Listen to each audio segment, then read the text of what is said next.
চলতি বছরে বাংলাদেশের সামরিক ভান্ডারে যুক্ত হয়েছে তুরস্কের তৈরি অত্যাধুনিক missile system tiger missile system, যা শত্রুদের কল্পনাকেও ছাড়িয়ে যাবে। এটি কেবল বাংলাদেশের প্রতিরক্ষা ব্যবস্থার শক্তি বাড়ায়নি, বরং সামরিক দৃষ্টিকোণ থেকে আঞ্চলিক প্রতিদ্বন্দ্বিতার চিত্রকেও পাল্টে দিয়েছে।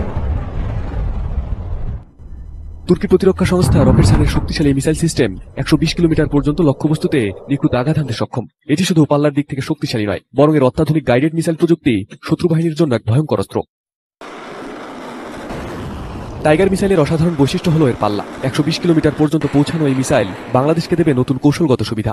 এটি বাংলাদেশের প্রতিরক্ষা সক্ষমতা বাড়ানোর পাশাপাশি শত্রুদের আতঙ্কের কারণও বটে। তুরস্কের তৈরি টাইগার মিসাইল সিস্টেম বাংলাদেশের প্রতিরক্ষা সক্ষমতা একটি গুরুত্বপূর্ণ সংযোজন। 120 কিলোমিটার রেঞ্জের এই মাল্টিপল লঞ্চ রকেট সিস্টেম শত্রুর অবস্থান নির্ণয় করে দ্রুত এবং সুনির্দিষ্ট আঘাত হানতে সক্ষম। চলতি বছরে সেনাবাহিনীর মহড়াতেও এই মিসাইল সিস্টেমের কার্যকারিতা সফলভাবে প্রদর্শিত হয়েছে।